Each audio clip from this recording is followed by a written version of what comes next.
తీసుకెళ్తున్న కేసినేని చిన్ని గారికి, సీనియర్ నాయకులు, కేంద్ర మంత్రిగా పనిచేసిన వ్యక్తి, పార్లమెంట్ సభ్యులుగా 2 పర్యాయాలు పనిచేసిన వ్యక్తి, రాజ్యసభకి ఈ రోజున మన వెస్ట్ శాసనసభకి ప్రాతినిధ్యం వహిస్తూ డిపార్ట్మెంట్ వారందరినీ కూడా చక్కగా ప్రోత్సహిస్తున్న సుజనా చౌదరి గారికి, వేదిక మీద ఉన్న మా తాతయ్య గారికి, సహచర శాసనసభ్యులు తాతయ్య గారు, అదేవిధంగా మా శ్రీనివాసరావు గారు, ఇంకా ఇక్కడ వచ్చేసిన మీ అందరూ కూడా నమస్కారం తెలియజేస్తూ, మరి ముఖ్యంగా ఈ యొక్క మంచి కార్యక్రమానికి దాతలుగా ఉండి మంచి మనసుతో ముందుకొచ్చి అనేక మందికి ఉపయోగపడే ఈ సీసీ కెమెరాలని డొనేట్ చేసిన మీ అందరూ కూడా మనస్ఫూర్తిగా నేను కృతజ్ఞత తెలియజేస్తూ, ఇక్కడికి వచ్చేసిన మీ అందరికీ నమస్కారాలు తెలియజేస్తూ, మా నియోజకవర్గం తూర్పు నియోజకవర్గంలో ప్రతి కాలనీ పెద్దలు కూడా ముందుకొచ్చి వాళ్ళ ప్రాంతాలనే కాదు, ఎక్కడైనా స్లమ్స్ ఉంటే ఆ స్లమ్స్ను కూడా కాపాడుకోవడానికి వాటికి సరిపడా సీసీ కెమెరాలు ఇచ్చి మా నియోజకవర్గం అగ్రభాగా నిలబడటానికి సిపి గారు ఇచ్చిన సహకారం, ప్రోత్సాహం, ఆయన్ని 2-3 పర్యాయాలు మా ప్రాంతంలో చిన్న మీటింగులు పెట్టించి వాటిలో స్ఫూర్తిదాయకమైన ఆయన స్పీచ్ విని అందరూ కూడా ముందుకొచ్చారు. ఈ రోజున మనం చూస్తా ఉన్నాం, ప్రపంచం మొత్తం కూడా టెక్నాలజీని ఉపయోగించి మాత్రమే నేరాలు పరిశోధించబడుతున్నాయి, దొంగలు పట్టుబడుతూ ఉన్నారు. మొన్నటిదాకా సీసీ కెమెరాలు, ఈ రోజున ఫోన్ టెక్నాలజీ కూడా బాగా పెరిగిపోయింది. ఎక్కడ ఉంది, ఎవరెవరు కలిసి ఒకసారి ఉన్నారు, ఇవన్నీ కూడా. అందువల్ల ఈ టెక్నాలజీ నారా చంద్రబాబు నాయుడు గారు 1995లో ముఖ్యమంత్రిగా అయిన రోజు నుంచి ఆయన టెక్నాలజీ గురించి చెబుతా ఉన్నారు.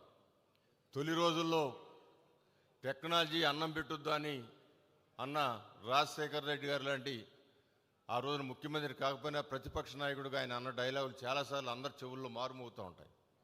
అదే టెక్నాలజీ ఆయనకి యాక్సిడెంట్ అయితే కూడా అదే టెక్నాలజీతో కనుక్కోవాల్సిన పరిస్థితి ఏర్పడింది. ఎక్కడుంది ఆ పడిపోయిన హెలికాప్టర్ అనేది? ఈ రోజున టెక్నాలజీ లేకపోతే మనం భోజనం చేసే అవకాశం కూడా, భోజనం దొరికే అవకాశం కూడా లేదని నాకు అనిపిస్తోంది. ఇంట్లో ఆ టెక్నాలజీ ప్రకారం, కంప్యూటర్ల ప్రకారం, ఆ కంప్యూటర్ సిగ్నల్స్ ప్రకారం అన్నీ కూడా, ఇందాక ఆర్టిఫిషియల్ ఇంటెలిజెన్స్ ఇది పెద్ద ప్రమాదక, చాలా సర్వీస్ అంటున్నారు, ప్రమాదం కూడా చాలా ఉంది సార్ దాంతో. నిన్న ఒక వీడియో ఎవరో పంపించారు, సత్యసాయిబాబా అంటే సిద్ధి సాయిబాబా గారు మొక్కలకు నీళ్లు పోస్తున్నట్టు వీడియో.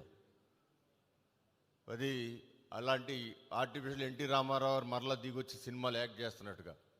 సో మంచిగా ఉపయోగిస్తే పర్వాలేదు టెక్నాలజీ, ఇదే టెక్నాలజీ చెడుకు కూడా ఉపయోగించే అవకాశాలు ఉన్నాయి. ఆ టెక్నాలజీతో ఈ రోజున సైబర్ నేరాలు చాలా జరుగుతున్నాయి. అసలు ఏదైనా క్లిక్కు నొక్కాలంటే భయం వేస్తుంది, అది ఉపయోగపడడం తెలియని పరిస్థితిలో ఉంది. ఇందాక ఒక దీంట్లో వినిపించారు, ఒక టీచరు, స్కూల్ టీచరు 2 రోజుల నాడు జరిగింది.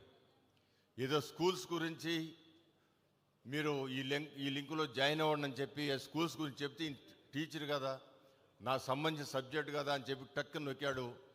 దాని విలువ 1,98,000 రూపాయలు 2 నిమిషాలు వెళ్ళిపోయినాయి. 1,90,000 ఆయన కార్డు నుంచి 1,90,000 అంటే అది 2 lakhs లిమిట్ కార్డు అనుకుంటా. 2,000 మాత్రం ఉంచాడు, లేదా 2,000 ఇంక ఖర్చు పెట్టాడు తెలియదు, కానీ 1,98,000 వెళ్ళిపోయింది. దాన్ని ఎక్కడ ఏ విధంగా పరిశోధించాలి, ఏ విధంగా పరీక్షించాలి కూడా తెలియనంత ఘోరంగా జరుగుతూ ఉన్నాయి. అందువల్ల ఈ టెక్నాలజీతో మన విజయవాడ నగరాన్ని సీసీ కెమెరాల ద్వారా, ఎక్కడో తెనాల్లో పోయిన బంగారం విజయవాడలో బెంచ్ సర్కిల్ దగ్గర పట్టుకున్నారు మన సిపి గారు. తెనాల్లో దొంగతనం జరిగితే ఆ బంగారాన్ని విజయవాడ సీసీ కెమెరాలు పట్టుకున్నారు. బస్ స్టాండ్ దగ్గర అయితే మరిన్ని నేరాలు మా సిఐ గారు మరిన్ని నేరాలు సీసీ కెమెరాల ద్వారా పట్టుకోవడం జరుగుతుంది. ఏదేమైనా కూడా ఈ టెక్నాలజీని అందరూ ప్రోత్సహించాలా, సహకరించాలా. ఇది ఒక్క ప్రభుత్వంతోనే అనుకోకుండా చేయగలిగిన వాళ్ళు ఇప్పుడు, అందుకే చంద్రబాబు గారు P4 అని ఆయన నిద్రలో కూడా మాట్లాడుతూ ఉన్నారు. ఆ P4 సాధ్యం ఓన్లీ దాతల వల్ల మాత్రమే సాధ్యం. కాన్సెప్ట్ గొప్పది, అనేక మంది పేదవారిని పైకి తీసుకురావడానికి అవకాశం వస్తుంది. అది దాతలు ముందుకు వచ్చినప్పుడే.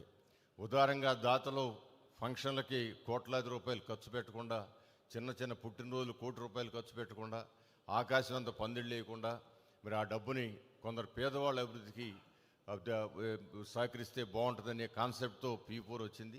ఇవన్నీ కూడా దాని చుట్టూ తిరుగుతాయి. ఇవాళ మీరు ఇచ్చిన దాతలు ఇచ్చిన ఇక్కడ పెద్ద పెద్ద దాతలు మరి చక్కటి సౌకర్యాలు ఇచ్చారు. మరి మేము కూడా నేను మా ఎమ్మెల్యేలందరూ కూడా డ్రోన్ల కోసం కొంత ఆర్థికంగా ఇవ్వటం జరిగింది. అదేవిధంగా పెద్దల్ని ప్రోత్సహించి సహకరించి వాళ్ళతో మరి సీసీ కెమెరాలకు వాళ్ళ ప్రాంతాలు ఇవ్వడం జరిగింది. అందువల్ల దాతలతో ఏదైనా సాధించవచ్చు. దాతలతో మన దేశం చక్కటి దేశంగా, మన రాష్ట్రం ఇంకా ఉన్నతమైన రాష్ట్రంగా తీర్చిదిద్దడానికి దాతల సహకారం ఎంతో కావాలని కోరుకుంటూ మరొకసారి ఇలాంటి గొప్ప కార్యక్రమానికి చేసి మా హోంమంత్రి గారికి